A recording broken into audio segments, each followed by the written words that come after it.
Magandang araw! Maaga nga nagising ang ating pagkatao kasi ay ngayong araw ay lilipat nga kami ng bahay. Pagkatapos ko nga magkape ay uumpisahan ko na nga magligpit ng ating mga gamit. Medyo madami-dami itong aming mga gamit kaya uumpisahan ko ng maaga habang ang aking mister ay naglalakad ng kanyang papilis para sa kanyang panibagong trabaho. Ipinapasok ko na nga dito yung mga ibang gamit sa tupper. Ayan, yung ibang mga damit ayan, nakaready na sa bag. Medyo napagod ang pagkatao kaya ayan, nagpahinga muna saglit kasi nga ay bawal pa tayo magpagod. Kaya dinahandahan ko lang muna ito ligpitin. Mga magagaan muna ang aking inuuna. Buti na nga lang dumating ng maaga ang aking partner. Ayan, naumpisahan na nga niya ng magbaklas ang mga kortina. At yung ibang mga gamit nga at naipasok na nga niya. Ayan, for the pagod na ang aking partner. Kawawa naman. Ito nga pala yung aming tinitirhan ay libre nga dito. Pansamantala nga kami muna dito. Kaya ngayon ay lilipat kami ng bahay. Pati yung aking anak ay ililipat ko na nga ng ibang school. Mas maganda nga kasi doon malapit sa kanyang work. Hindi nga ako pwede iwanan dahil nga ito nga ay may karamdaman ako mula nung ako'y nanganak. Salamat sa Diyos, nautay-utay na din ang mga gamit. Ayan, paalis na nga kami. Maraming salamat nga pala sa aking kumpare. Siya nga pala yung nagdadrive dyan. Kahit pagod na yan, ayan, hinatid talaga kami doon sa aming lilipatan. Mabuti nga nakisamang panahon at hindi na umulan. Dito nga pala ang aming lilipatan, malapit lang. Ayan, nakarating na pala kami dito sa aming lilipatan. Maraming salamat po sa mga ka-work ng aking asawa. Ito nga pala yung apartment na aming lilipatan. Sisilipin nga natin at hindi pa nga namin ito nasilip. Papasok nga tayo, titingnan natin kung maganda ba. Ay, okay naman pala ito. Parehas lang naman doon sa dati naming tiniterhan, mas maluwag nga lang ari. Ito nga pala yung kwarto dito, iisang kwarto at ito naman yung pinakakusina, lababo. Lapit nga dito ang CR at saka labahan.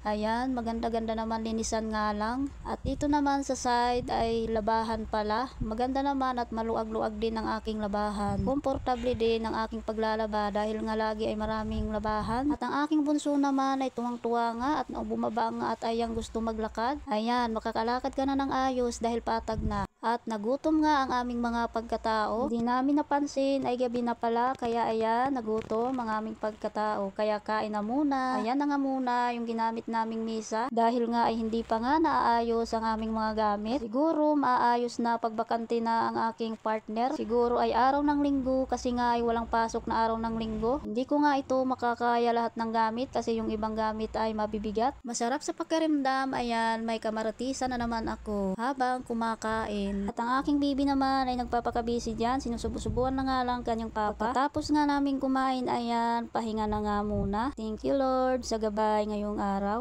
Siya hanggang dito muna. Maraming salamat sa panonood. God bless po.